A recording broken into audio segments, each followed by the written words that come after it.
नमस्कार. मी नितीन मिरजकर. आपल्या या यूट्यूब चॅनलमध्ये आपल्या सर्वांचं स्वागत आहे. आज आपण सांगली लोकसभा मतदारसंघाबाबत राजकीय चर्चासत्र करणार आहेत. तसेच आपल्यासोबत काही खास पाहुणे उपस्थित आहेत. सांगली लोकसभा मतदारसंघ हा काँग्रेसचा बालेकिल्ला राहिला असून 1962 पासून 2014 पर्यंत काँग्रेस पक्षाचा उमेदवार इथून नेहमी निवडून आलेला आहे.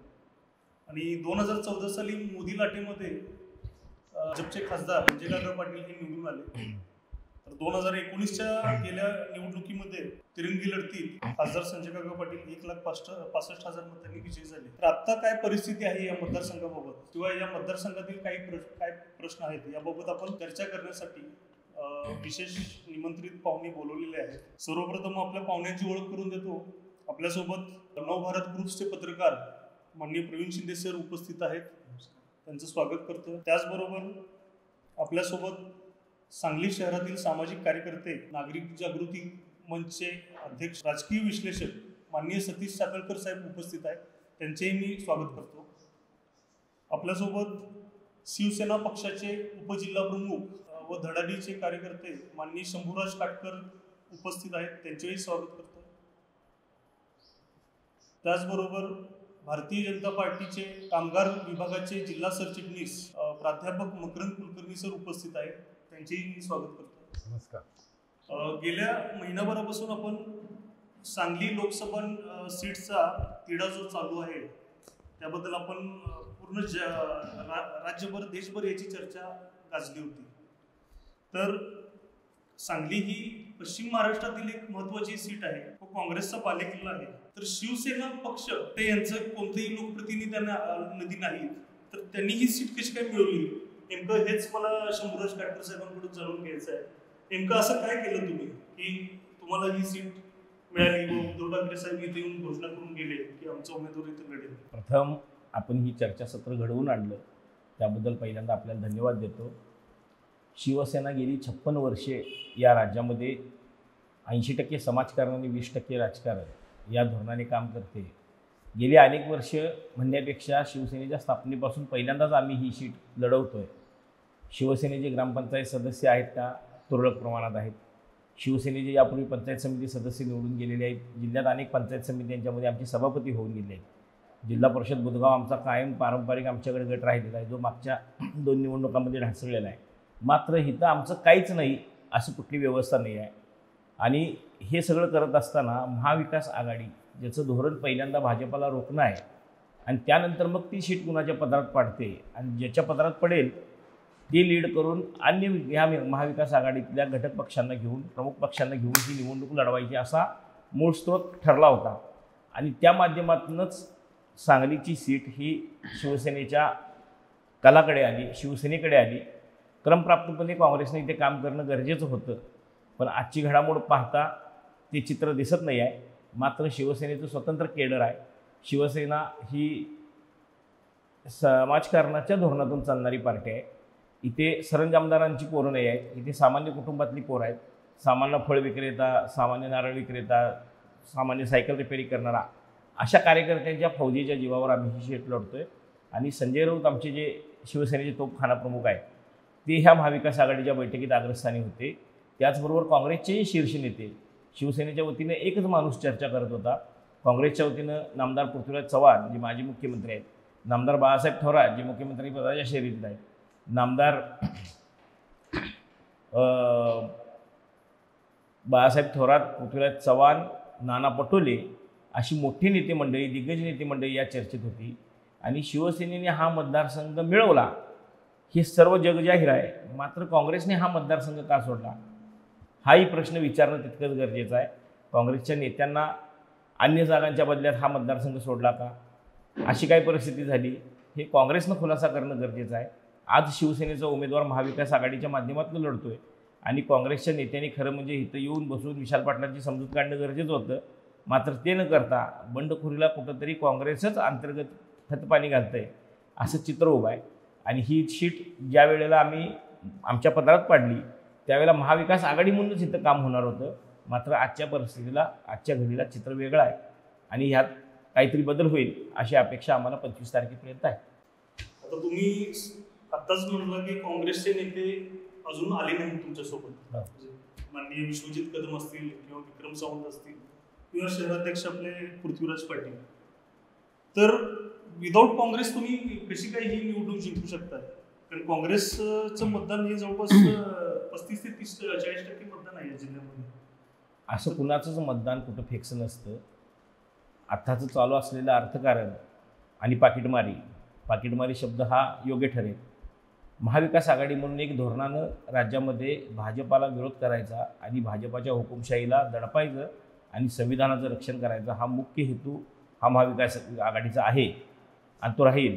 मात्र काँग्रेसनं ह्यात कसं वागायचं हे काँग्रेसनं ठरवायचं. मला अजूनही आशा आहे की विश्वजित कदम वगैरे मनापासून चंद्रहार पाटील यांचं काम करतील. आम्हाला अर्ज भरायच्या दिवशी काँग्रेसचे जिल्हाध्यक्ष आणि आमदार विक्रम सावंत संजय राऊतांना येऊन भेटले. त्यांनी प्रेसबरोबर काँग्रेसची भूमिका जाहीर केली. मात्र त्यानंतरसुद्धा काँग्रेसच्या भूमिकेत कुठं बदल झाला आहे असं काही चित्र कुठं दिसत नाही आहे. मात्र आम्ही अपेक्षित आहोत. आणि आज ही लोकसभा 10 दिवसानंतर संपेल, पण येणाऱ्या विधानसभेला त्यांना आमची गरज आहे, त्यावेळेला आम्ही दाखवू. आता मी जातोय सतीश साखळकर साहेबांकडे, जे राजकीय विश्लेषक आहेत व गेल्या 10 वर्षापासून सांगली शहरात अनेक सामाजिक कार्य व आंदोलन त्यांचं सुरू आहेत. तर त्यांना विचारतोय की मी सांगली या लोकसभा मतदारसंघामध्ये नेमके काय प्रचाराचे मुद्दे आहेत व गेल्या 10 वर्षामध्ये खासदारांच्या मार्फत कामावर आपण समाधानी आहात का? सर्वप्रथम सांगली जिल्ह्यातली परिस्थिती आता गेल्या 10 वर्षात संजय काका खासदार आहेत, त्यामुळं नागरिकांच्या अपेक्षा असतील, सामाजिक कार्यकर्त्यांचे प्रश्न असतील, तर ह्या साहजिकच सत्ताधारी पार्टी म्हणून भाजपकडे संजय काकांकडे राहणार आहे. 2014ला मोदींच्या लाटेत मोदींची सभा पण झाली सांगलीत. त्याला मोदींचं एक स्टाईल आहे, जाईल तिथं स्थानिक भाषेत नागरिकांना आकर्षित करण्यासाठी त्याला मोदींनी भाषण करताना सांगितलं की सांगली करू चांगली, हा त्यांनी मेसेज दिला. त्या मेसेजला सांगलीकर जनतेने साथ दिली. मग 2 वेळेला खासदारकी असेल, जिल्ह्यात 3 आमदार दिले, महापालिका दिली, जिल्हा परिषद दिली, एक हाती भाजपला दिलं. एवढं सगळं ह्या जिल्ह्यानं भरभरून दिलं असतानासुद्धा मग स्थानिक स्वराज्य संस्थेतली सत्ता असेल, खासदार असतील, काही अपवादात्मक परिस्थितीमध्ये आमदार सुधीर गाडगीळ यांचं काम सोडलं तर खासदार संजय काका यांच्याकडून व्यक्तिगत राजकारण, व्यक्तिगत संबंध मेंटेन करण्यातच त्यांनी 10 वर्ष घालवले. मात्र एक असं एक धोरणात्मक एक काम आहे की ते संजय काकांनी केलं. बाबा आज ते जतला पाणी आणलेलं म्हणून सांगत असतील किंवा टिंबू ताकारीचे सांगत असतील. माझ्या माहितीप्रमाणे प्रतीक पाटील ज्याला केंद्रीय मंत्री होते त्याला AIBPतून पहिल्यांदा 2200 कोटी रुपयाचं त्यांनी निधी मंजूर करून आणला. त्यावेळेला धुमाळ साहेब होते. आम्ही धुमाळ साहेबांच्या वेगळ्या माध्यमातून संपर्कात असायचो. त्याचे डॉक्युमेंटसुद्धा युवा आमच्यात काम करत असताना माझ्याकडे अजून माझ्या फाईलला आहेत. त्यामुळं आत्ता ते AIBPतनं पैसे आणले म्हणून ते राजकारण करणं हे साफ चुकीचं आहे. त्याच पद्धतीनं परवाची आपली महाविकास आघाडीची सत्ता होती, त्याला जयंत पाटील साहेब पाटबंधारे मंत्री असताना ह्या म्हैसाळच्या विस्तारित भागासाठी 2,500 कोटीचा निधी ते पाटबंधारे मंत्री असताना दिला. ठीक आहे, त्यांचा आत्ता राजकीय भूमिका वेगळी असेल, त्याच्यात आपण नंतर जाऊ. मग भाजपनं नेमकं केलं काय? म्हणजे टेंबू ताकरे आणि पाण्याचं एका बाजूला कारण सांगायचं, त्याचा तर इतिहास काढला तर तो काँग्रेसच्या काळात जातो. ही वस्तुस्थिती नाकारून चालणार नाही. त्याच पद्धतीनं हायवेची कामं केली म्हणून सांगतात. ठीक आहे, विजापूर गुहागर हा हायवे झाला असेल, हा सुद्धा गेल्या 35-40 वर्षापासून प्रस्तावित होता, तो आत्ता गडकरींच्या काळात झाला असेल. रत्नागिरी नागपूर हायवेचं काम सांगतात, तो सुद्धा 35-40 वर्षापूर्वीपासून राष्ट्रीय महामार्ग मंजूर होता. ते गडकरींना त्याचं क्रेडिट द्यायला लागेल. पण ठीक आहे, भाजपच्या खात्याला म्हणून त्याचा पण त्यांना क्रेडिट देऊ. मात्र ही कामं सोडली म्हणजे ह्याला केंद्रातल्या गडकरींचं नेतृत्व असेल, प्रतीकदादांनी निधी आणला म्हटलं असेल, तर खासदारांनी खासदारपणातनं काय केलं हा संशोधनाचा विषय आहे. आज सांगली लोकसभा मतदारसंघातील 40% मतदान हे आमच्या महापालिका क्षेत्रात आहे. ह्या महापालिका क्षेत्रासाठी काय असं इथं सुद्धा एक धोरणात्मक काम केलं आहे, कुठं संपर्क साधला आहे, असं एक लँडमार्क एक सुद्धा काम काकांना सांगता येण्याजोगं नाही आहे. त्याच पद्धतीनं ज्या मोदी, अमित शहा असतील, गडकरी असतील, इंडिया शायनिंग असेल किंवा मोदींची गॅरंटी म्हणतात, तर आमचं मिरजेचं जंक्शन हे फार अनादी काळापासून जंक्शन आहे. त्या जंक्शनचा काय विकास झाला, सांगली रेल्वे स्टेशनचा काय विकास झाला, आज जिल्ह्यातल्या MIDCची काय परिस्थिती आहे, एक सुद्धा मोठा रोजगार आलेला नाही आहे. हेच खासदार तासगाव तालुक्यात आरारामांचा मुलगा संघर्ष करून MIDC निर्माण करत असताना त्याला खोडा घालण्याचं काम जर काका करत असतील तर उद्योग आणि रोजगार निर्मितीबाबत त्यांची भूमिका काय ही सगळी संशयास्पद आहे. कुठला मोठा रोजगार आला नाही, उद्योग आला नाही. त्याच पद्धतीनं 2019 साली देवेंद्र फडणवीस मुख्यमंत्री असताना ड्रायपोर्टचा MOU झालेला माझ्याकडे त्याचे पुरावे आहेत. मग तो 2019च्या निवडणुकीसाठी त्यांनी खोटा MOU केला का?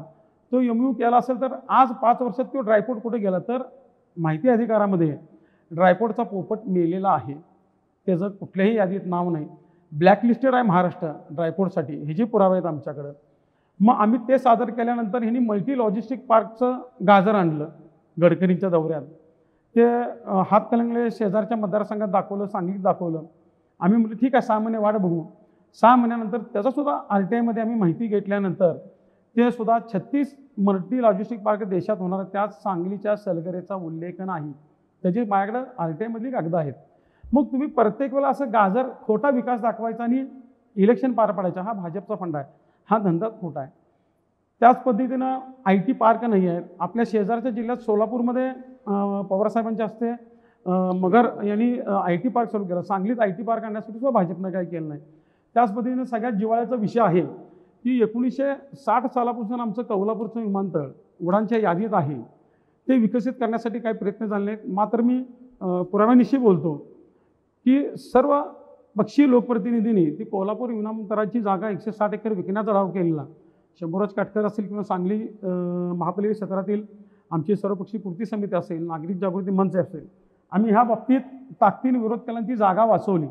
त्या एअरपोर्ट बाबतीत सुद्धा ह्यांनी काही केलेलं नाही आहे. परवा फडणवीस साहेब आले त्याला त्यांनी मागणी केली. खरं फडणवीसांनी सुद्धा त्याच्यावर चकार शब्द बोललेले नाही आहेत. मग नेमकं तुम्ही काय केलं आहे? तर मोदींच्या नावावर मतं द्या, ठीक आहे, दिलं की मोदींच्या नावावर तुम्हाला 10 वर्ष दिलं मोदींच्या मतासाठी. तर त्यांनी ह्या 10 वर्षाच्या कामात संजय काकांची कामाची पाठी कोरी आहे असं माझं ठाम मत आहे. 10 वर्षात तुम्ही मगाशी म्हटलं तसं ड्रायपोर्ट असेल किंवा कोल्हापूर विमानतळ असेल किंवा शहरामध्ये कुठलेही धोरणात्मक काम झालं नाही, त्यामुळं भाजपचे खासदार काम करण्यात अपयशी ठरलेले आहेत असं विश्लेषण तुमच्या 100%. तर आपण यापुढे भाजपचे कामगार सेलचे जिल्हा सरचिटणीस प्राध्यापक मकरंद कुलकर्णी सर आहेत, त्यांना मी विचारू इच्छितो. आत्ताच सतीश सागरकर साहेबांनी जसं सांगितलं की रांजणी ड्रायपोर्ट असेल किंवा कोल्हापूर विमानतळाचे प्रश्न सुटले नाही, तसेच तुमच्या उमेदवाराला तुमच्या पक्षाचे जिल्हाध्यक्ष पृथ्वीराज देशमुख यांचा विरोध आहे. तसेच तुमचे माजी आमदार विलासराव जगताप जगचे यांनी काही दिवसापूर्वी उघडपणे विशाल पाटील यांना पाठिंबा देऊन पक्षाचा राजीनामा दिला. तर पक्षांतर्गत मंडळी संजय काकांच्या विरुद्ध दिसून येत आहे. तसेच काही धोरणात्मक कामही काही झाली नाही आहेत. तर याबाबत आपलं काय मत आहे आणि तुमचा उमेदवार कसा निवडून येईल हे सर्व विरोधात्मक वातावरण असताना काय तुम्हाला वाटतं? ठीक आहे. सर्वप्रथम आज चर्चासत्र घडवल्याबद्दल मी आपलं मनपूर्वक स्वागत करतो. आपली 7 मेला सांगली लोकसभेची इलेक्शन आहे. त्यासाठी सांगलीत मुख्य 3 उमेदवार आहेत. त्यामध्ये संजय काका पाटील हे भाजपचे, त्यानंतर कालच विशाल पाटील यांनी अपक्ष म्हणून आपली घोषणा केलेली आहे आणि चंद्रराव पाटील हे महाविकास आघाडीकडून उभाटा गटाचे आहेत. हे तिघांचे मुख्य उमेदवार आहे आणि इतर 17 उमेदवार असे एकूण 20 उमेदवार आहेत. या तिघांमध्ये मुख्य असताना संजय काका पाटील यांच्या गेली 10 वर्ष संजय काका पाटील हे 2दा खासदार निवडून आलेले आहेत. आता यंदा देखील भाजपचे ते 3ऱ्यांदा हॅट्रिक करतील याच्यात आमच्यात तीळमात्र शंका नाही. मुळात संजय काका पाटील हे 3ऱ्यांदा का खासदार निवडून आले त्याच्या पार्श्वभूमी पहिल्यांदा मी सांगतो की भाजप ही देशामध्ये गेली 10 वर्ष सत्तेवर आहे आणि या सत्तेवर असताना भाजपात नरेंद्र मोदी यांचं एक चांगलं प्रगल्भ नेतृत्व हे भारतीय जनता पक्षाला मिळालं, त्याच पद्धतीने देशाला देखील मिळालं. आज त्यांच्या नेतृत्वामुळे भारतीय जनता पक्ष एक चांगल्या मोठ्या सन्मानजनक परिस्थितीत गेलेला आहे.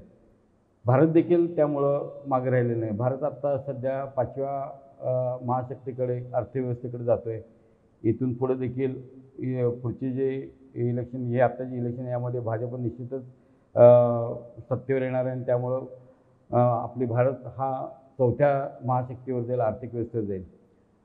आत्ता तुम्ही म्हणाला तसं पृथ्वीराज देशमुख असतील किंवा हे, तर पृथ्वीराज देशमुख पूर्वी थोडेफार नाराज होते. त्यांची नाराजी निश्चितच दूर करण्यात आलेली आहे. ते सध्या जिथे आमच्या सभा होतात, भारतीय जनता पक्षाच्या मिटिंग होतात, त्या प्रत्येक ठिकाणी ते प्राधान्याने येतात आणि स्वतः त्यांचं कार्य कार्यकर्ते वगैरे आहेत त्यांना देखील त्यांनी सांगितलेलं आहे की आपण निश्चितच संजय काकांचा प्रचार करायचा आहे.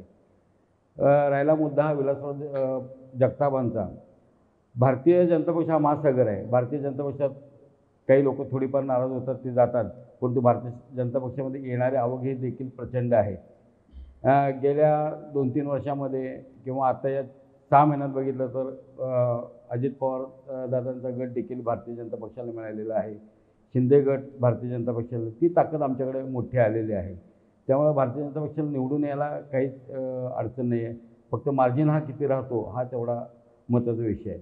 संजय काकांचं काम म्हटलं तर गेल्या 10 वर्षात विरोधक म्हणतात की त्यांनी काही काम केलं नाही, परंतु टेंबू योजना असेल, साकार योजना असेल, यासाठी निश्चितच मागच्या लोकांनी प्रयत्न केले, त्याबद्दल आम्ही नाही म्हणत नाही आहे. परंतु संजय काकांनी देखील त्यासाठी निधी आणण्यासाठी मोठे प्रयत्न केलेले आहेत. त्यामध्ये जतमध्ये मोठी सिंचनाची कामं झाली, कवठेमंकाळ जत या भागात, आटपाडी असेल, कडेगाव असेल, हा दुष्काळी टापू होता. गेल्या 10 वर्षामध्ये इथे देखील सिंचनाची भरपूर कामं झालेली आहेत.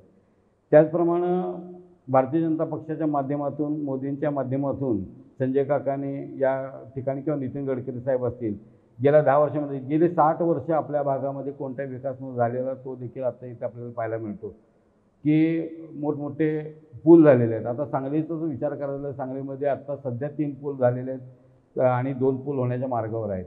त्याचप्रमाणे महामार्ग येत आहेत. मगाशी सकाळी साहेबांनी उल्लेख केला की महामार्ग येतात.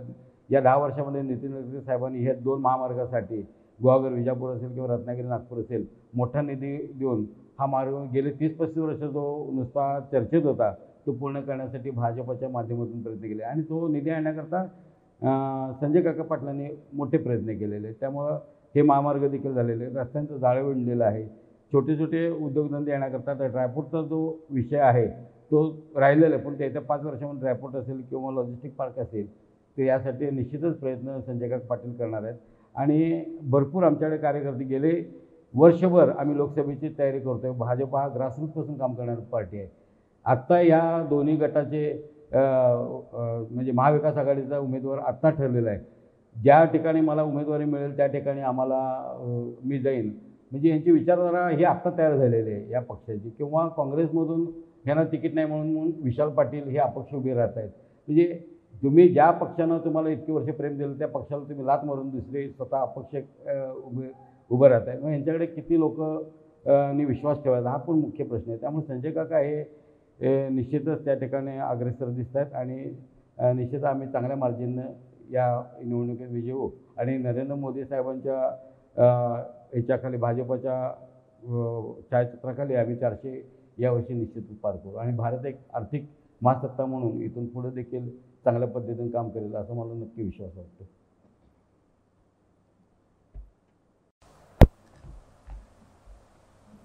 आत्ताच जसं भाजपचे नेते मकरंद कुलकर्णी सरांनी सांगितलं की परत एकदा संजय काका हे निवडून येतील असं त्यांचा एक विश्वास आहे. तर सध्या आपल्या या निवडणुकीमध्ये 20 उमेदवार एकूण रिंगणात असून प्रामुख्याने भाजपचे संजय काका पाटील, महाविकास आघाडीचे चंद्रहार पाटील व अपक्ष उमेदवार विशालदादा पाटील हीच प्रामुख्याने तिरंगी लढत इथे आहे. तर मी यानंतर नवभारत ग्रुप्सचे पत्रकार प्रवीण शिंदे सर यांच्याकडे जातो की ते प्रामुख्याने तासगाव कवठेमंकाळ तालुक्यातलं त्यांना जास्त माहिती आहे, ॲनालिसिस आहे की कारण ते खूप जिल्ह्याभर फिरलेले आहेत. प्रत्येक तालुक्याची माहिती आहे, प्रत्येक मतदारसंघाची माहिती आहे. तर सध्या भाजपचं पण बघितलं तर संजय काकांना असणारा पक्षांतर्गत विरोध, चंद्रहार दादांना काँग्रेस नेत्यांचा असणारा विरोध, खास करून सुमनताई पाटील गट जो आहे, आमदार रोहित पाटील विशालदादांचं काम करत आहेत आणि सुमनताई चंद्रहारचं काम करत आहे, असे एक कुजबूज आम्हाला ऐकायला मिळत आहे. तर आपलं काय विश्लेषण आहे नेमकं या ह्याच्यात, ही निवडणूक तिरंगी आहे की दुरंगी आहे आणि शेवटला वातावरण म्हणजे कसं, म्हणजे यात नाराज जे नेते आहेत त्यांना भाजपवाले शांत करतील का महाविकास आघाडीचे विश्वजित कदम आणि विक्रम सावंत यांना म्हणजे शांत करून त्यांची नाराजी दूर करतील, काय वाटतं आपल्याला? ही निवडणूक तसं आपण बघायला गेलं तर एकूण या निवडणुकीमध्ये एकूण 20 उमेदवार आहेत. तर ही एक राजकारणाची म्हणजे खेळ असते की डिवाइड करा आणि रूल करा. तर ते या ठिकाणी असंच झालेलं आहे. एकूण वातावरण बघून जास्तीत जास्त उमेदवार कसे राहतील यासाठी काही राजकीय पक्षांनी प्रयत्न केलेला आहे. त्यामुळे एवढी उमेदवाराची यादी जी आपल्याला मोठी दिसते या ठिकाणी. आणि तुम्ही जसं म्हटलं की प्रस्थापितांकडून थोडा प्रयत्न झाला झालेला असावा.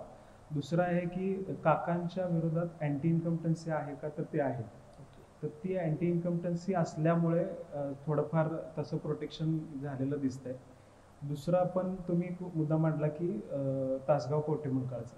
तर तासगाव कवठेमंकाळमध्ये खासदार पण आपला आणि आमदार पण आपला अशी एक मानसिकता लोकांची होती आणि ती थोडीफार प्रमाणात आहे, अजूनही आहे. पण अलीकडच्या काळात जरा खासदारांच्या बद्दलची जी अँटी इन्कम्पटन्सी आहे ती कवठेमंकाळ भागात वाढलेली आहे, काही तासगाव भागात थोडीशी वाढलेली आहे. त्या विरोधात समोर असणारे विशाल पाटील जे आहेत, तर विशाल पाटलांवरती एकूण काँग्रेसनं तिकीट नाकारणं, त्यानंतर त्यांना 2 वेळा पराभव स्वीकारणं आणि आबांचा जर इतिहास बघितला तर आबांनी स्वतः प्रतीक पाटील यांच्यासाठी जे काही कष्ट घेतले होते किंवा ती मी स्वतः उमेदवार आहे असं समजून त्यांनी ती निवडणूक 2014ची लढली. तसा जे आहे तो परिणाम, त्याचा परिणाम आता होण्याची शक्यता दिसते कुठेतरी. आणि त्याची जी सहानुभूती आहे ती विशाल पाटलांना कुठेतरी आता मिळताना दिसते. त्याबरोबर आताची जी निवडणूक आहे या निवडणुकीला पाठीमागचा जो 2014चा निकाल आहे तो देखील आपल्याला एकूण बघावा लागेल. कारण की त्यावेळी विशाल पाटलांना अपयश का आलं होतं, 19ला का आलं होतं, तर आपल्याला बघता येईल की त्यावेळी प्रमुख, यावेळी आता कसे 3 उमेदवार आहेत तसे त्यावेळी 3च उमेदवार होते. पण त्यावेळी वंचित बहुजन आघाडीकडून जे गोपीचंद पडळकर आहेत त्यांना जे काही सगळ्या वेगवेगळ्या जातींचा, वंचित घटकांचा एक गट्टा मतदान त्यांना मिळालं होतं. ते साधारण 3 लाख मतदान मिळालं होतं. आणि ते 3 लाख मताचं जे डिवायडेशन आहे ते यावेळी होईल असं दिसत नाही. कारण की यावेळी वंचितनं विशाल पाटील यांना पाठिंबा दिलेला आहे. त्यानंतर इकडं संजय काकांचे काही प्लस पॉईंट आहेत ते असे आहेत की संजय काकांकडं जे स्वतःचं नेटवर्क आहे ते खूप स्ट्रॉंग आहे. ते 10 वर्ष कामात राहिलेले आहेत, संपर्कात राहिलेत, संपर्कात राहिलेले आहेत. त्यामुळे त्यांच्याकडे स्वतःच एक नेटवर्क आहे आणि या स्वतःच्या नेटवर्क बांधणीतूनच भाजपचे नेते त्यांच्यावरती नाराज आहेत. कारण की काय असतं की मी माझ्या विधानसभा मतदारसंघात जर जिल्ह्याचा नेता येऊन इंटरफेअर करायला लागला तर मी नाराज होतो. अशीच घटना जतमध्ये आपल्याला बघायला मिळाली आहे. विलासराव जगताप साहेब याच घटनेतून नाराज आहेत. आणि ज्यावेळी ते इन्सिक्युअर फील करायला लागले त्यावेळी जत सारख्या ठिकाणी विलासराव जगतापांनी प्रसंगी पक्षाचा राजीनामा दिला नाही. ज्यावेळी पक्षाचा राजीनामा द्यायचा निर्णय माणूस घेतोय तर त्यावेळी कुणीही परत त्यांची समजूत काढण्याचा प्रयत्न केला तर ती भरून निघेल अशी काही परिस्थिती नाही आहे. नक्कीच तुम्ही सांगितलं त्याप्रमाणे मागच्या तिरंगी लढतीमध्ये गोपीचंद पडळकर जो वंचितचा फॅक्टर होता त्याच्यामुळे विशाल पाटील यांना फटका बसला. आणि आता महाविकास आघाडीचे चंद्रहार पाटील आहेत तिसरे उमेदवार. तर चंद्रहार पाटील असं म्हणलं जात आहे की संजय काकांची मतं ते खानापूर, आटपाडी व तासगावमधला काही भाग, या भागात चंद्रहार पाटील हे संजय काकांची मतं घेतील. तर त्यांचा फटका नेमका कोणाला बसेल, म्हणजे संजय काकांना बसेल की विशाल? चंद्रहार पाटील आपण तसं म्हणता येणार नाही, कारण चंद्रहार पाटील हे काही हे नाही, ते महाविकास आघाडीचे उमेदवार आहेत. महाविकास आघाडीचे उमेदवार असल्यामुळं पक्षाकडून ज्यावेळी आदेश येतील, आता संजय राऊत साहेबांचं म्हणजे तिकीट घेताना जी काही ओढाताण झालेली होती तर त्या ओढाताणीतून संजय राऊत साहेब ज्यावेळी सांगली जिल्ह्याच्या दौऱ्यावर आले त्यावेळी जिल्ह्यातले काँग्रेस नेते काही वक्तव्यांमुळे नाराज झाले आणि त्याच्यानंतर आपल्याकडून हक्काचं तिकीट गेल्यामुळे नाराज आहेत. त्यामुळं मग चंद्रहार पाटील सुद्धा तसे प्रमुख दावेदारच म्हणावे लागतील, कारण की त्यांना जी मतं पडणार आहेत ती जयंत पाटील साहेब स्वतः मात्र या प्रचारात आपल्याला पहिल्या दिवशीपासून त्यांचा उमेदवारी अर्ज भरल्यापासून ते दिसतात सोबत. त्यामुळं ते जयंत पाटील जे आहेत राष्ट्रवादीची मतं त्यांना मिळतील, शरदचंद्र पवार गट जो आहे तो मिळेल असा एकूण हे आहे. पण दुसरीकडं अशी पण एक बाजू आहे की आमदार सुमनताई मगाशी तुम्ही जसं म्हटला की त्या स्टेजवर आहेत पण त्यांचा गट काय करणार. आता ही निवडणूक आहे ना, या सांगली जिल्ह्याची निवडणूक आज राज्याचं लक्ष आहे. एक अशी परिस्थिती निर्माण झाली आहे की सामान्य लोकांच्याच हातात गेलेली आहे, नेत्यांच्या हातात राहिलेली नाही आहे. कारण की प्रत्येक पक्षातल्या नेत्यांनी भूमिका बदललेल्या आहेत. आता सुद्धा स्टेजवरती कोणतरी वेगळंच आहे पण त्यांचे कार्यकर्ते वेगळंच काम करत आहेत. स्टेजवरती कोणतरी वेगळंच बोलतंय पण प्रत्यक्ष मात्र वेगळंच काम करते. अशी परिस्थिती असल्यामुळं आत्ताची ही निवडणूक जनतेच्या हातात आहे, त्यामुळे जनता योग्य तो कौल देईल असं मला वाटतं. म्हणजे नक्कीच तुम्ही सर म्हणताय की आता सध्या ही काही लोक म्हणत आहेत की दुरंगीत, मग तुम्ही मात्र तिरंगी लढत आहे असे याबाबत म्हणजे ठाम तुमचं असं मत आहे. हे शेवटपर्यंत असं आपल्याला चित्र बघायला मिळणार. यानंतर मी सतीश साखळकर साहेबांकडे जातोय. आता प्रवीण शिंदे सर बोलले की ही तिरंगी लढत आहे, तर सतीश साखळकर साहेबांना विचारतो की सांगली आणि मिरज शहरामध्ये म्हणजे जसं महापालिका क्षेत्रामध्ये जरा विशालदादांच्या बाजूनं थोडंसं वातावरण वाटत आहे आता, म्हणजे खास करून युवा वर्गात विशालदादांची थोडी क्रेज बघायला मिळत आहे. तर सांगली शहरामध्ये संजय काकांच्या पेक्षा विशालदादा मताधिक्य घेतील का, काय वाटतं? आणि चंद्रहार फॅक्टर हा जसं गोपीचंद पडळकरांना मागच्या वेळी सांगली विधानसभेत 32,000 मतं पडली, तर त्यापेक्षा खाली जातील की ते पण तिरंगी लढतीचे दावेदार होईल, काय वाटतं तुम्हाला? तुम्ही आत्ता जे प्रश्न म्हटला किंवा प्रवीणजींनी जे विषय मांडला, मला ह्यात शंभूराजे असतील, भाजप असेल, त्यांचं त्यांच्या पक्षावर आणि उमेदवार प्रेम असणं स्वाभाविक आहे. मात्र सध्याची परिस्थिती सांगितली अशी आहे की मागच्या 2019ला काँग्रेसचे चिन्ह गोठवलं गेलं. ते कसं गोठवलं गेलं, का गोठवलं गेलं हा संशोधनाचा विषय आहे. ठीक आहे, एक डाव भूताचा तो लोकांनी सहन केला. विशाल पाटील स्वाभिमानीकडे नाव निवडायला जाऊन लढले. मात्र त्यानंतर महाराष्ट्र राज्याचे प्रदेश उपाध्यक्ष झाले. काँग्रेस एक संघ आहे.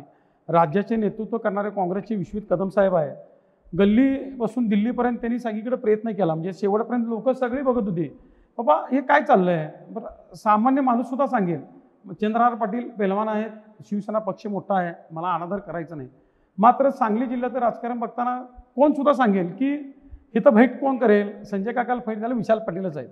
आम्ही पक्ष म्हणून नाही का, तर त्यांना एक 40 वर्षाची परंपरा आहे, त्यांचं नेटवर्क आहे. चंद्रहार पाटील किंवा शिवसेनेची ताकद कमी जास्त असेल, महाविकास आघाडीचा मोठा पक्ष आहे, त्यांनी उमेदवारी मागितली, हा त्यांचा प्रश्न आहे.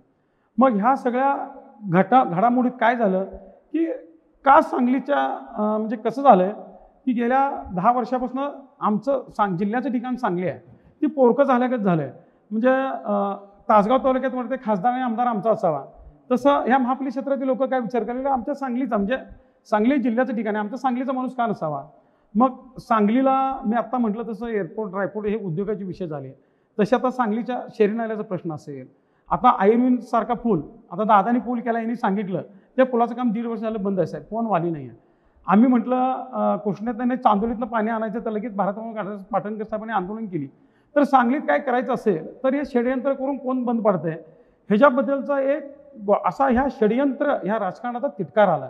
आणि ह्या तिटकाराचा परिणाम काय झाला, विशाल पाटलांचं कर्तृत्व फार मोठं आहे, चांगले आहे, मी म्हणणार नाही, त्यांना अजून संधी मिळाली नाही, ठीक आहे. मात्र हा सांगलीच्या अस्मितेचा विषय झाला की का वारंवार मागच्याला तिकीट डावलं, आता तिकीट डावलं. मग सांगली म्हणजे काय आहे, हा जो ही निवडणूक प्रवीणजी म्हटले तसं प्रत्येक मतदारानं हातात घेतलेली आहे की आमच्यावर अन्याय होते, आमच्यावर अन्याय होते, आमच्या माणसांच्यावर अन्याय होते, किंवा कोणतरी जाणीवपूर्वक एक शक्ती आहे की ही सांगलीचं नेतृत्व वरून देत नाही. ह्याची जी चीड आणि ह्याचा जो राग आला आहे, म्हणजे आज आम्ही आता दिवसाच्या कामानिमित्त किंवा सामाजिक कामातून फिरत असताना एखादा हॉटेलमधला वेटर असेल, रिक्षावाला असेल, आमचा एखादा वॉचमन असेल, तर सामान्यातला सामान्य घटक. परवा एक व्हिडिओ बघितला मी, खानापूर आठवड्यामधल्या आमच्या भाजीवाल्या ताई आहेत, शंभूराजांना चांगलं माहीत असतील, त्यांची जर उद्विग्न बघितली तर भाजपचे उमेदवार दिसले तर त्यांना हाणलं पाहिजे. मग ते अतिरेकी आहेत का, ते नक्षलवादी आहेत का, तर नाहीत. त्यांचे प्रश्न आहेत, ते कुठं आहेत, 10 वर्षात आम्हाला दिसले नाहीत. आज माझ्या पोरग्याला शाळेत घालायचं तर 3 लाख रुपये फी भरायला लागते, मग तुम्ही कुठं आहे, काय करताय. हे जे महागाईचा विषय आहे, सिलेंडरचं 400 रुपयाचं सिलेंडर 1200 झाला आहे, लोकांच्यापर्यंत सोशल मीडियाच्या माध्यमातून हे लोकांनापर्यंत कळायला लागले कोण षडयंत्र करत आहे, कोण यांच्या आडवा आहे. त्यामुळे विशाल पाटील हे प्रतीक झाले सांगलीचं, आणि आमचा स्वाभिमान कुठेतरी जागा झाला आहे. आणि आता म्हटलं विश्वित कदम असतील, जयंत पाटील असतील, कोण कुठं जरी सांगायला गेलं महाविकास आघाडीचा प्रचार करा, ह्याचा प्रचार करा, लोक ऐकण्याच्या मनस्थितीमध्ये नाही आहेत. नेत्यांना त्यांचे कार्यकर्ते सांगायला तुमचे इलेक्शन असताना आम्ही बघू आता. आणि ह्याचा परिपाक जसं हे तिकीट वाटपाचं राजकारण झालं, त्याच पद्धतीने मोदींची लाट ओसरल्याचं छाती ठोकपणे सांगेन की मोदींची लाट ओसरलेली आहे. आदरणीय कुलकर्णी साहेबांनी सांगितले की जगात 4थ्या नंबरला आमची अर्थव्यवस्था गेली, त्यात माझी सांगली कुठं आहे. जाईल ना, माझ्या अर्थव्यवस्था 1 नंबरला जाऊन दे, 5 ट्रिलियन $10 ट्रिलियन होईल, त्याचा माझ्या सांगलीला काय हिस्सा मिळाला. हे ह्याचं उत्तर कुलकर्णी पण देऊ शकत नाहीत आणि काका पण देऊ शकत नाहीत. ठीक आहे की मोदी गडकरी लई मोठे आहेत, लई इंडिया शायनिंग झालं, त्यात माझी सांगली कुठं आहे, हा सांगलीकरांचा प्रश्न आहे. आणि ह्या सगळ्याचा परिपाक असा झाला आहे की आता ही निवडणूक विशाल पाटलांच्या मागे एकवटलेली आहे असं आता सध्याचं चित्र आहे. नेते एका बाजूला व कार्यकर्ते एका बाजूला अशी अवस्था झाली. त्यात अनेक 2 फॅक्टर राहिले. मनोज जरांगे साहेबांचं मोठ्या प्रमाणात आंदोलन झालं. मराठा आंदोलकांना कसं मारहाण झाली, कसा समाजाचा अपमान केला, फडणवीसांनी कसं षडयंत्र केलं, त्याचा मराठा समाजामध्ये व तो शिवसेनेत असेल, भाजपमध्ये असेल, काँग्रेसमध्ये असेल, आज मराठा समाजाची नैतिकता आणि एक हे झाले की नाही, ह्या भाजपने आपल्याला बसवले, ह्यांना आपण येऊन द्यायचं नाही, हा राग आहे. त्याच पद्धतीनं आमचे धनगर समाजातले बांधव आहेत, ते ओबीसी आरक्षणाला सुद्धा कुठंसुद्धा मागणी नव्हती. खरं गोपीचंद पडळकरांनी मुद्दा केला, त्याचं राजकारण केलं, मतं एकवटली. परत परवा 4 दिवसापूर्वी सुप्रीम कोर्टाने सुद्धा आमच्या धनगर बांधवांचं आरक्षण नाकारलेलं आहे. म्हणजे जी समाज आपापल्या कामात आणि ह्याच्यात व्यस्त होता, त्यांना ह्या आरक्षणाच्या षडयंत्रातून वर काढलं आणि त्यांचा अपमान केला. त्यामुळे धनगर समाजाचा फॅक्टरसुद्धा कुठं तर भाजपच्या विरोधात विशाल पाटलांकडे एकवटतोय असं दिसतंय. तर नक्कीच आता आपण सतीश सागरकर सरांचं विश्लेषण ऐकलं तर शेवटच्या टप्प्यात येतोय आपण. शंभूराज काटकर साहेबांना विचारतो की आता आपण विश्लेषणात बघितलं, आपले जे तज्ञ विश्लेषक होते राजकीय प्रवीण सर असतील किंवा सतीश सागरकर साहेब असतील, तर कुठंतरी जनता विरुद्ध नेते अशी इलेक्शन होत आहे आणि आपला उमेदवार नवखा आहे. आणि यावर कसं मत करायला आपण, कारण की आपल्याला फक्त खानापूर आटपाडी मतदारसंघ लढवायचे नाही, हे पूर्ण बाकीचे राहिलेले 5 ठिकाणी सुद्धा तुम्हाला एक आघाडी घ्यायला लागेल, तरच तुम्हाला ही निवडणूक जिंकता येईल. तर काय नेमका ऍक्शन प्लॅन आहे तुमचा याबाबत? आम्ही मुळात नवख्या उमेदवाराला उमेदवारी दिलेली आहे, हे वास्तव आहे. उमेदवार सर्व परिचित आहे, उमेदवार महाविकास आघाडीचा आहे आणि जरतरच्या गोष्टीत तथ्य नाही, वास्तववादी विवेचन केलं पाहिजे. सतीश साखळकरांनी काही मुद्दे सांगितले, जरांगे पाटलांचा मुद्दा असेल, धनगर आरक्षणाचा मुद्दा असेल. आज कुठल्याच पक्षाकडून ह्या सांगलीकर जनतेची अपेक्षा पूर्ण झालेली नाही आहे. आमची कोरी पाटी आहे, गेल्या 70 वर्षात हेच ह्यांचेच कुटुंबीय, ह्यांचेच नातेवाईक, ह्यांचेच आजोबा, ह्यांचेच वडील, ह्यांचेच भाऊ खासदार आमदार झालेले आहेत. संजय काकांची दुसरी टर्म आहे, संजय काका याआधी राष्ट्रवादीमधनं आमदार झालेले आहेत. ह्या सगळ्यांच्याकडून सांगली जिल्ह्याला काय मिळालं आहे तर एक मोठा गोल भोपळा मिळाला. शिक्षण संस्थांच्या बाबतीत मुलं इथं शिकत आहेत, वलचनसारखी अभियांत्रिकी संस्था आहे, त्यावर ताबा मारण्याचा प्रकार भाजपनं केलेला आहे. शैक्षणिक संस्थांचं संकुल आहे भारतीय विद्यापीठासारखं, मात्र मुलं शिकतायत इथं आणि नोकरीला पुण्यात जात आहेत. सांगलीच्या जीवावर कोकणाची इकॉनॉमी चालायची. देवरुख, संगमेश्वर, राजापूर ह्या भागातले लोक, हॉटेल कर्मचारी आपल्या जीवावर जगत आहेत. आज सांगलीकरांना पुण्या मुंबईच्या जीवावर जगावं लागते. इथल्या लोकांना रोजगार नाही आहे, इथल्या लोकांना MIDCत उद्योग नाही आहे. हेच मुद्दे घेऊन आम्ही जातोय. महागाईचा मुद्दा आहे. मोदी पहिल्यांदा सत्तेत आले त्यावेळेला ह्यांचं इंडिया शायनिंग मागचं 99चं मुंबईच होतं. लालकृष्ण अडवाणींची प्रभू रामांची यात्रा, आज मोदींची लाट राहिलेली नाही. राम मंदिरचा एवढा मोठा इव्हेंट केला तो राहिलेला नाही. आज लोकांना जगायचं कसं हा प्रश्न आहे आणि खरंच ही निवडणूक लोकांनी हातात घेतलेली आहे. आज आम्हाला कोण साथ देतील किंवा बरोबर येतील याची काळजी नाही, मात्र लोकांच्या जो भाजपच्या विरोधातला राग आहे तो मशालीच्या माध्यमातून धगधगत दिसेल अशी माझी अपेक्षा आहे. जनतेने तुमच्या बाजूने निवडणूक हातात हो, घेतली, तुमची नवीन का घेऊ नये, का घेऊ नये. तुमचा म्हणजे उमेदवार राष्ट्रीय खेळाडू आहे, शिवसेनेचे पक्षप्रमुख उद्धव ठाकरे यांच्याबद्दल असणारी सहानुभूती आहे. हे सगळं फॅक्टर तुम्हाला तारून ही निवडणूक तुम्ही जिंकाल. उद्धवजींच्या बाबतीतली सहानुभूती ही नुसता पक्ष फोडलेली सहानुभूती नाही, तर त्यांनी कोरोना कालावधीमध्ये केलेलं काम, त्यांच्याच कारकिर्दीमध्ये 2.5 वर्षाच्या शेतकऱ्यांची केलेली कर्जमुक्ती, त्यांच्याच कारकिर्दीमध्ये मगाशी यांनी उल्लेख केला जयंत पाटलांनी 6 TMC पाण्याचा कोटा वाढवून घेतलेला आहे कृष्णा खोरेसाठीचा. त्यासाठीची मोठी तरतूद आम्ही जयंत पाटलांच्या माध्यमातून जलसंधारण मंत्री असताना केलेली आहे. लोकही विसरलेले नाही आहेत. आदरणीय पृथ्वीराज चव्हाण मुख्यमंत्री असताना जत तालुक्यात पहिल्यांदा पाणी आलं, त्याचं परडीतनं नारळातनं पूजन केलं. हेच विक्रम सावंत आमदार होते, हेच पृथ्वीराज चव्हाण साहेब तिथं होते. ह्या सगळ्याचं यश, कृष्णा खोरेच्या कामाचं स्वप्न विठ्ठलदाजींनी बघितलं, वसंतदादांनी बघितलं. राजाराम बापूंनी पाण्यासाठी तर जिल्हाभर पदयात्रा काढल्या. आमच्या संपतराव नाना देशमुख ज्यांचं नेतृत्व आज पृथ्वीराज बाबा देशमुख करतायत, यांचासुद्धा टेंबूसाठी मोठा कामाचा वसा आहे. अरुणबा आमचे दिवंगत नेते आमच्यातनं जरी फुटले असले, जिल्ह्यातले ज्येष्ठ नेते आम्ही त्यांना कधी गद्दार म्हटलं नाही, पण अनिल भाऊ दिवंगत यांचं टेंबूसाठी काम आहे, आराराबांचं आरपळसाठी काम आहे. तसंच ताकारी म्हैसाळ योजना पहिलं कर्ज रोखे उभा करून बाळासाहेब ठाकरेंनी दाखवून दिलं. 2000 कोटीची तरतूद करून पहिल्यांदा कृष्णा खोरेचं पाणी म्हैसाळच्या पात्रात आणून ते लिफ्टिंग करून डोंगरावर जत तालुक्यात नेलं. हे काम शिवसेनेचं आहे आणि याच मुद्द्यावर आम्ही करतोय. शिक्षण संस्थानातल्या KG पासून PGपासूनच्या ॲडमिशनसाठी आम्ही भांडतोय, आम्ही विद्यापीठात विद्यार्थ्यांच्या प्रश्नासाठी भांडतोय, आम्ही रस्त्यावर महागाईच्या विषयावर भांडतोय, आम्ही फेरीवाल्यांचे प्रश्न मांडतोय, आम्ही बेरोजगार लोकांना फेरीवाल्यांची लायसन्स काढून देऊन महाराष्ट्रात सगळ्यात अग्रेसर ही सांगली महापालिका आहे, जिची फेरीवाला धोरणामध्ये जी मुंबई महापालिकेच्या धर्तीवर केंद्र सरकारने NULMचा प्रकार चालू केला आहे, त्यात नोंदणी करणारी पहिली महापालिका आहे, त्यात सगळ्यात अग्रभागी आम्ही आहोत. याच लोकांना मोदींच्या 21 लाखाच्या योजनेमध्ये सगळ्यात जास्त फायदा आम्ही करून दिला. ह्यात भाजीपाली कुठेही नाहीत. लोकांना रोजगार उपलब्ध करून देताना त्यांना भांडवलाची कमी केंद्र शासनाचं धोरण हे आम्ही राबवलं आहे. ज्या गोष्टी चांगल्या आहेत त्या चांगल्याच म्हटल्या पाहिजेत. पण राम मंदिर उभारलं, भक्तीचा विषय होता, लोकांनी मान्य केला. आता लोकांना भिकारी बनवायचे नाही आहे, तर व्यावसायिक तरुण उभा करायचे आहेत. शैक्षणिक क्षेत्रात निपुण झालेले तरुण, उद्योजक झालेले, नोकरवर्गात चांगले असणारे तरुण बघायचे आहेत. आणि त्याचंच स्वप्न हे शिवसेना साकार करेल. शिवसेनेचा उमेदवार हा जरी पैलवान असला तर त्याला मेंदूचा काहीतरी भाग आहे. ह्या दोन्ही उमेदवारांच्या पेक्षा त्याचा सेन्स ऑफ ह्युमर चांगला आहे आणि मातीतला माणूस आहे, तो गद्दारी करणार नाही.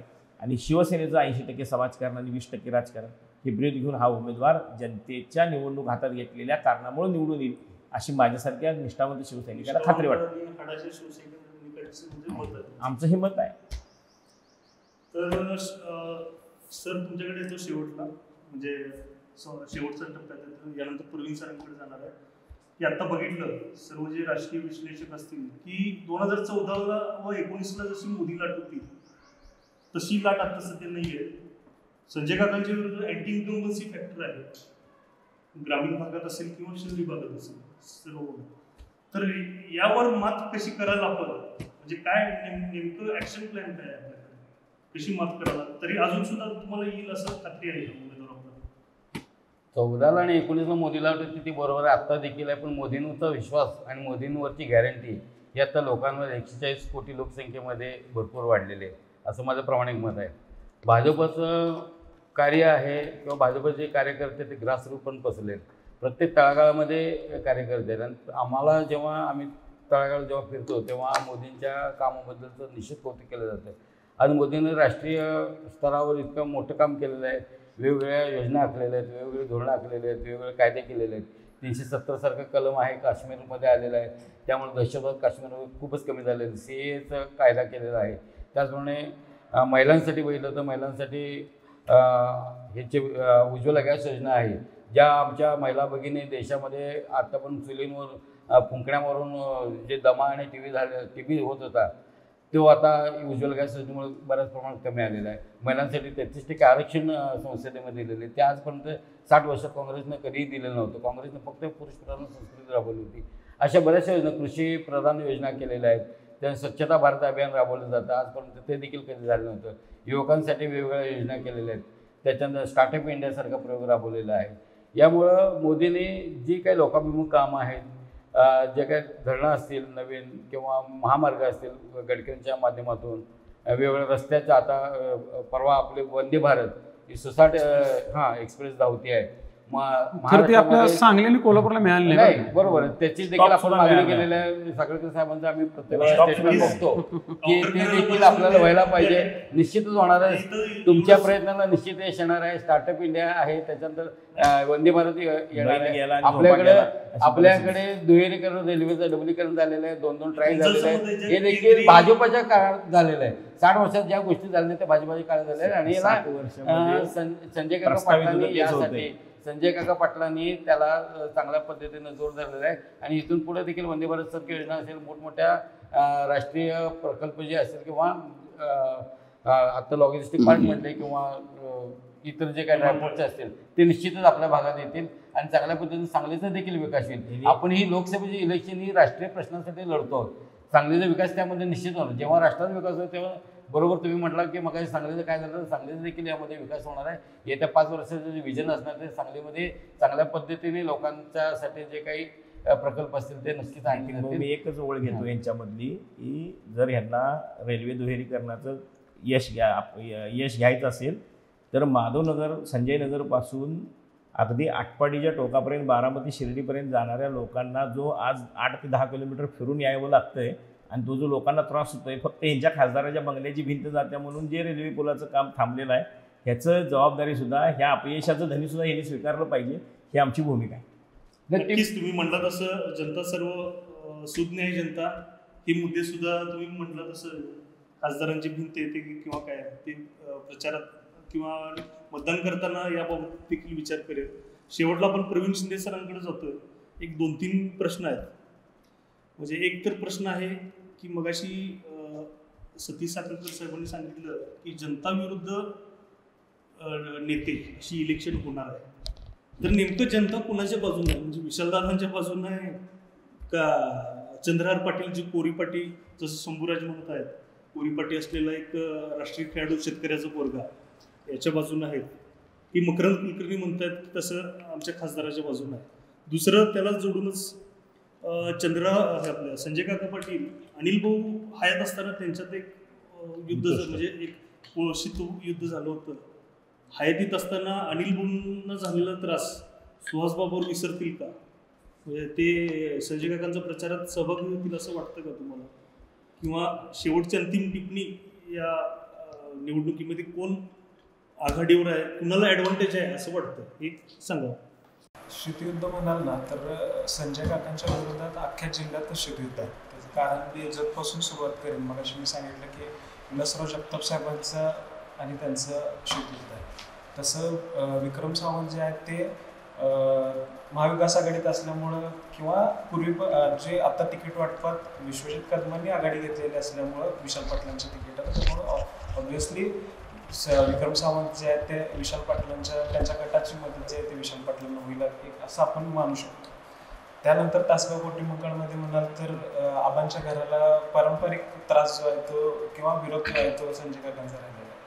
पलीकडं खानापूर विधानसभा मतदारसंघ जो आहे आता सुहास बाबरांचं कालच्या देवेंद्र फडणवीसांच्या सभेत जर बघितलं असेल तर आपण प्रसंगी गोपीचंद पडळकर आमदारांना बाजूला सरकवून आपल्या खुर्चीच्या शेजारी बाबरांना बसवलं सुहासभाईंना. त्याचं कारण आहे की सुहास बाबरचा जो गट आहे तो गट पूर्ण नाराज आहे. त्याचं कारण आहे की नागेवाडी कारखान्यातून संजय काका पाटील यांचं जे शीतयुद्ध आहे तर त्या शीतयुद्धातनं त्याचा परिपाक कुठेतरी बघायला मिळाला. त्यामुळं सुहास बाबरांनी जरी स्टेजवरती येऊन आपल्याला सगळ्या त्यांच्या जनतेला सांगितलं की बाबा तुम्ही आपल्याला महायुतीसाठी काम करायचं आहे तर तरीसुद्धा खालचे जे लोक आहेत कार्यकर्ते आहेत त्यांनी अनिल भाऊंना झालेला त्रास बघितलेला आहे.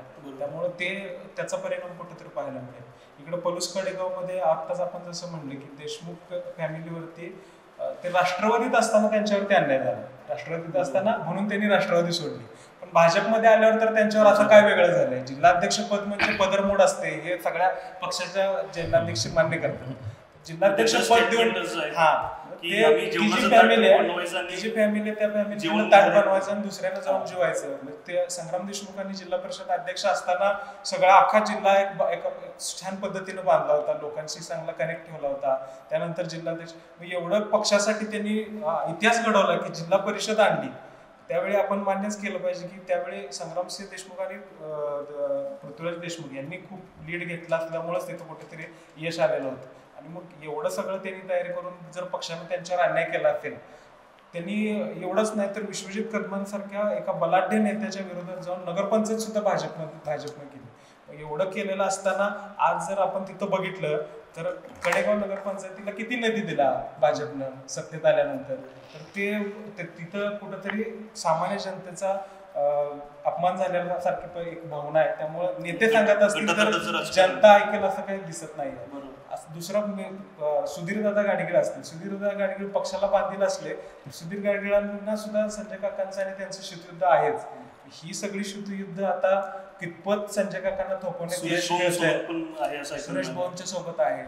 सुरेश भाऊंना निधी वाटपावरून त्यांचे बऱ्याचदा जिल्हा नियोजन समितीमध्ये वाद झालेले आहेत.